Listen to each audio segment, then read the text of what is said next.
The need for validation via double taps and comments is something that I hate to admit I desire. Woo!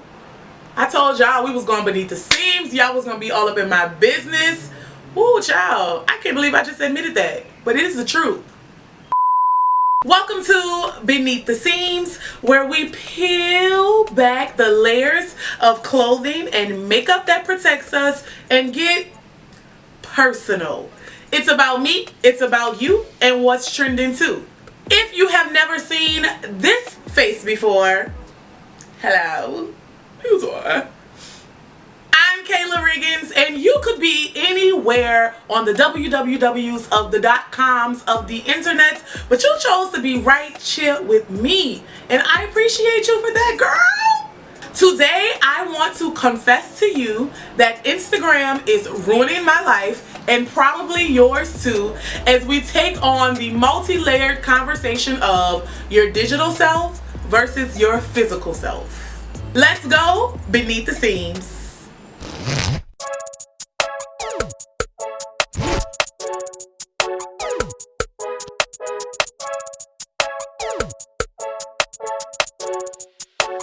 How many of you are willing to admit that your mood has instantly changed after posting a picture and noticing that it didn't perform as well as you would have hoped?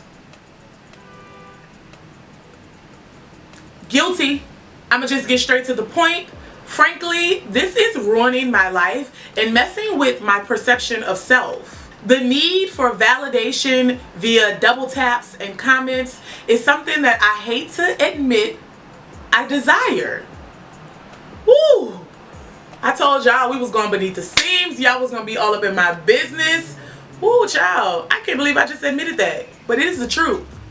But it's not just the results of the post and how it performed that affects my physical self. It's also the agony and the anxiety that goes along with what I like to refer to as the pre-post pressure.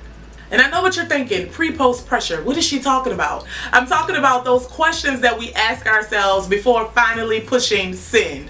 What should I post? When should I post? What time should I post? And what should the caption for said post be?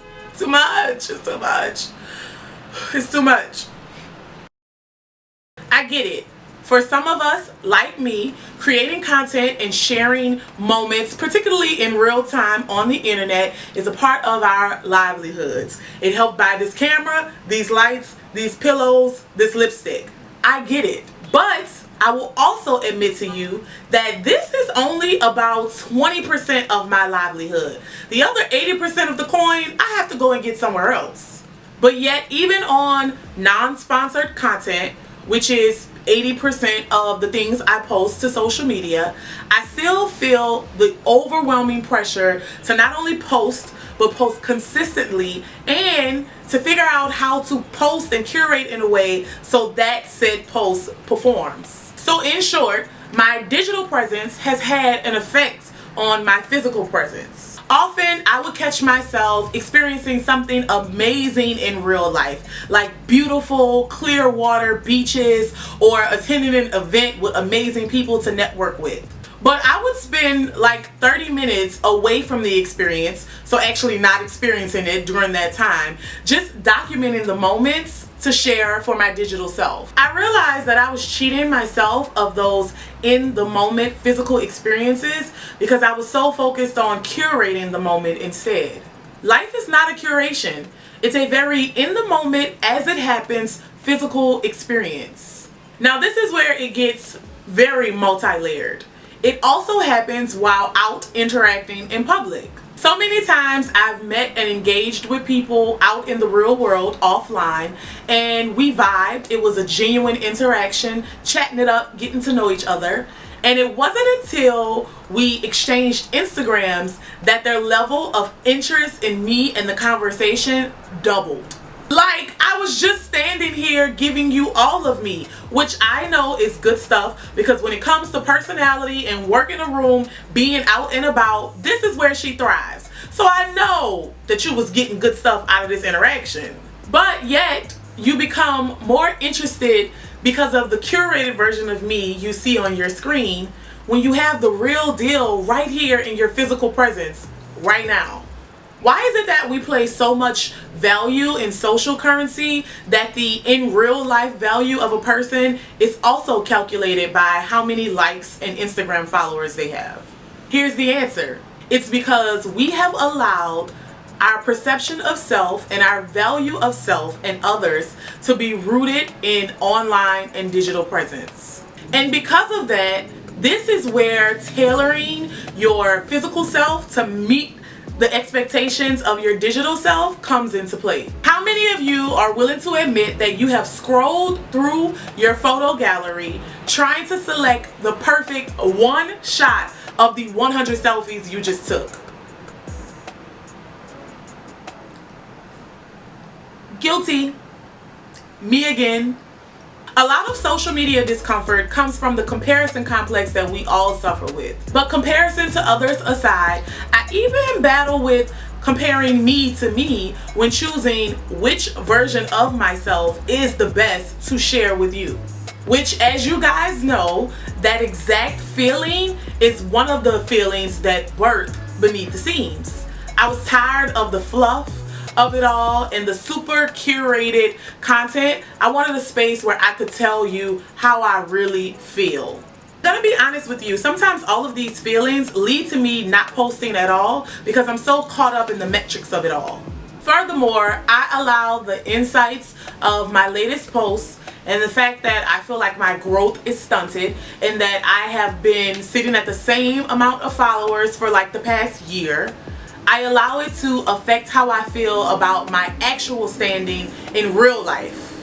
And sometimes the metrics even serve as a means of how I measure my success.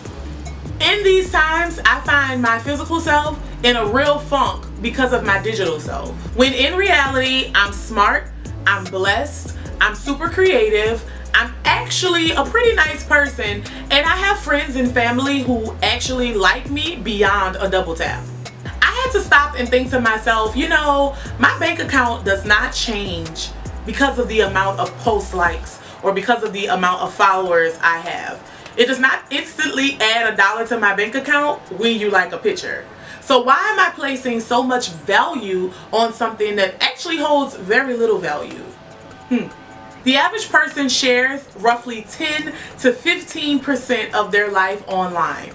That's such a small percentage in the grand scheme of things, but I'm willing to bet that the time we spend agonizing over our digital selves is more than double the actual percentage of what we share. This has honestly been completely exhausting and draining, and I've noticed it as an issue, so I am making it an effort to not prioritize my digital self over my physical self, and I encourage you to do the same. Listen, this is by no means a F social media, I'm giving up on Instagram, I'm done with it rant. Because I do understand that there is a lot of positive power that exists on these platforms. But it does mean that I'm going to focus more on my physical self, my mental health, nurturing offline relationships, and just being a better person.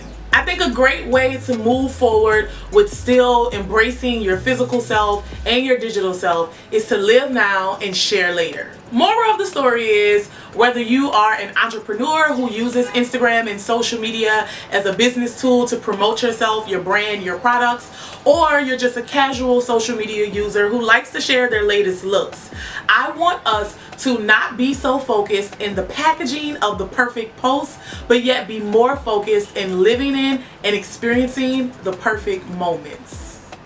Boom. Per usual, I like to end things on a positive take two. Alright, per usual, I like to end things on a positive note. Sometimes it gets a little deep up in here and you gotta redirect the energy and switch it on back to positivity. And today's inspiration is gonna come from me, because I really want to hone in on something that I said earlier, which is definitely the message of this entire topic, which is to do not, I repeat, do not prioritize your digital self over your physical self. And And that concludes this edition of Beneath the Seams. Listen, I hope you guys enjoyed this topic. It's definitely something that's been on my mind for a while. And frankly, I want to keep the conversation going down in the comments because I definitely believe it's affecting more of us more than we realize. So I want to hear some of the experiences from you. How do you use social media? Are you a creator? Are you a business owner? Are you a brand, a musician, an artist? Are you just a regular casual stroller? Maybe you're a nurse or a doctor, you know, or an accountant, and social media to you is definitely more of a leisurely tool than something that you actually use to promote your brand or your business. And so I want to hear the differences of how you use it versus how someone who has monetized the platform uses it as well, because I definitely think that there's less pressure when it's not a money-making tool for you. But I don't know, because that's not my story. So I want to hear from you guys who don't use it, how you feel about some of the things I discussed. And of course, those of you who use it as a tool to create content and reach and connect and share with people, I want to know if you identify with any of the things that I've said, and what are you doing to change it and deal with it to be better moving forward. Let me know. I want to know. I want to be in your business because you in mine. Okay? Let's keep the conversation going down on the comments. And of course, before we get out of here, I need you to do me a favor, and guess what? It's free. It don't cost you nothing. I need you to double tap that ass, and by ass I mean mine, in this video. Give it some likes, some love, some hearts. Share it with your mama, your daughter, your sister, your brother. Share it with your puppy, because I'm sure they got iPhones too. Okay, share it with everybody, because sharing is caring, and it's absolutely free. Alright y'all, so enough of all this digital stuff. I'm gonna get out of here and go work on my physical self, but I will see you guys next time. Bye guys.